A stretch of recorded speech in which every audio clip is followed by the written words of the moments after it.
let's talk about major sevens. I'm going to keep it short on this one. We're just going to go right through those chord forms, and I'll pop them up on the screen as we go. So if you do like what you're hearing, go to musicmakerlessons.com, check out the site, go get the packet with all of this stuff in it, blah, blah, blah. I'm not going to bore you anymore with it. Let's get right to it.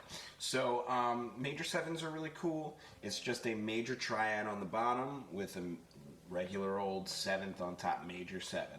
So the way that kind of works in comparison with our scale is there's your 1, 2, 3, 4, 5, 6, 7, and we're going to use 1, 3, 5, and 7 in some configuration. I might change the order of those notes, spread them around a little bit like we did with those dominant sevens in the last video.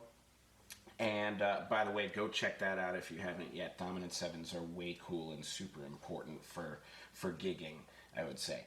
So let's get into these forms here. I start with an E bass and an A bass, just like on everything else, because I think it's really important as you're going through these to learn where root, third, and seventh are. So just to go through those really quick, and they will be included in the regular forms here, but that's root, that's seventh, and there's an octave of the third.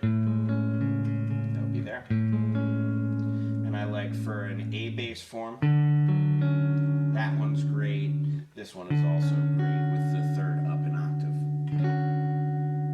octave. Both really, really awesome, powerful 3-note versions of these. So those are my go-to. Anytime I need a major 7 chord on the fly and I don't want to think about some crazy voicing or anything, or if I don't want to step on anybody's toes, I just kind of go right there.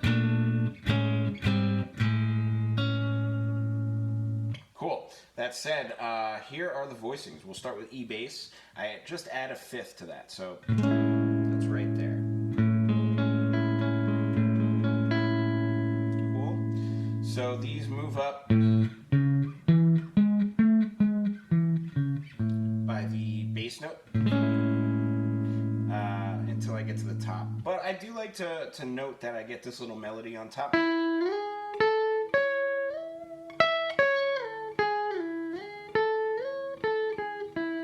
kind of happens naturally as I play through these, so that's just kind of a nice thing to notice. So there's shape number 1, root, 7th, 3rd, 5th. Shape number 2 starts on the 3rd, 3rd, root, 5th, 7th. I love this voice. Next one starts on the 5th, 5th, 3rd, 7th, root. And this last one's a little spicy, but I still like it anyway. So this is 7th on the bottom. 7, 5, root, 3. And then they do repeat again. Root, 7, 3, root. Now, you can also move this note, the B string note, down an octave. And you get this. Right? What would that be? That would be this. Yeah, that would be there. I just find that to be kind of muddy. I don't really have a lot of use for that chord, so I haven't really... I think I practiced it a long time ago and then kind of lost it because, yeah, there's not a lot of use for that unless you're playing solo guitar and have something really, really interestingly orchestrated there. But yeah, I haven't ever used that one usefully. Maybe somebody can show me a link where somebody else is, but yeah, I can't find that one. But there it is. I do like this one a lot better. It sounds a lot better than this. Yeah. Ugh. Gross. Nice. Okay, so that one's there. Yeah, and any of these you can move that bottom note down, right? So I was doing it here. You can move that down. That one's kind of nice, actually. I like that one. That's something I could use. And then this one, same deal. You can move the 3rd down. This one I don't really like that much, though. Not super friendly. Not out of the realm of usefulness. I could maybe imagine something for that, but just in passing. All right. right, so those are the E bass forms. Let's get into A bass forms.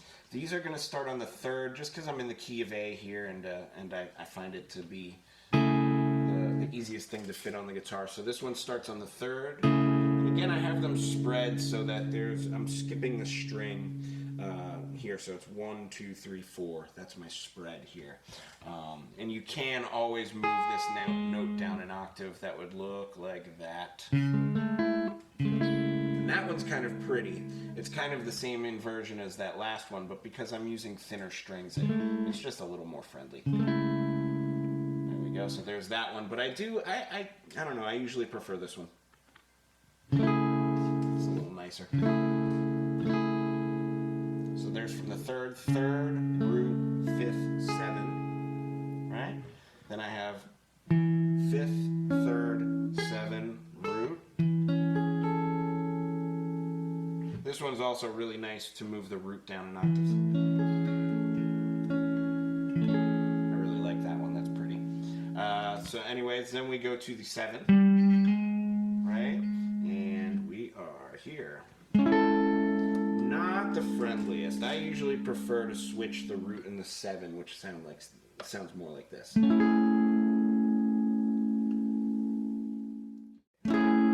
But there's that one, the friendly version, the unfriendly version, and then the next inversion.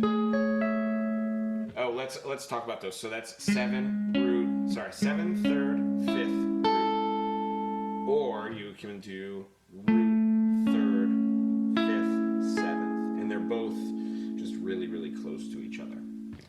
There is another option on that one too. Let's see. We can do this one. That takes your 3rd out of the middle and brings it up to the top. So that would be 7, 5th, root, 3rd. That one's kind of nice. I can imagine some use for that. Nice. Okay, and then we have your root inversion. Root, 7, 3, 5. Or you can move the 5th down. Root, 5, 7, 3. And then we repeat.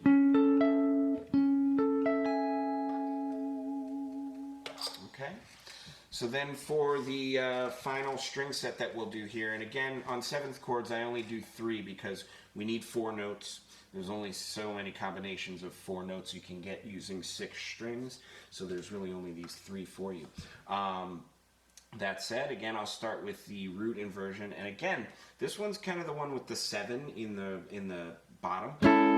I'm hearing this note on top, but this is another one of those ones that's really easy to switch to that. I see most people doing that instead on a major chord because it just sounds nicer. So that said, that's root, 3rd, 5, 7. The one that I like for this exercise is 7, 3, 5, root, because then we get, I'm sorry, you get that melody on top again. So, and again, you would get that. You could do both.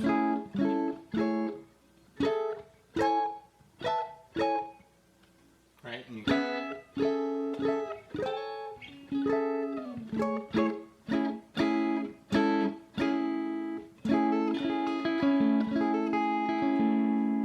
can play with any of those notes that are available. And I like to learn them that way too, because then when it comes to chord tone soloing,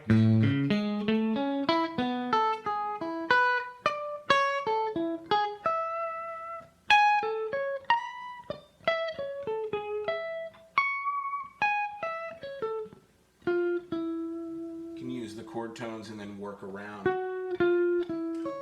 to come up with more melodic content that way.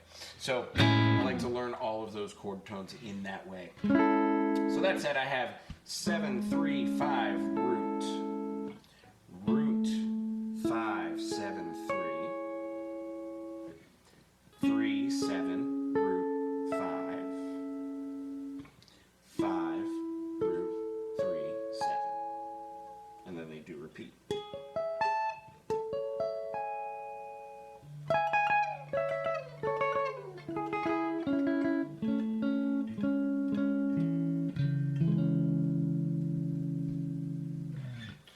right? So that all really comes in handy when you're trying to make major 7 chords here. So I hope that helped.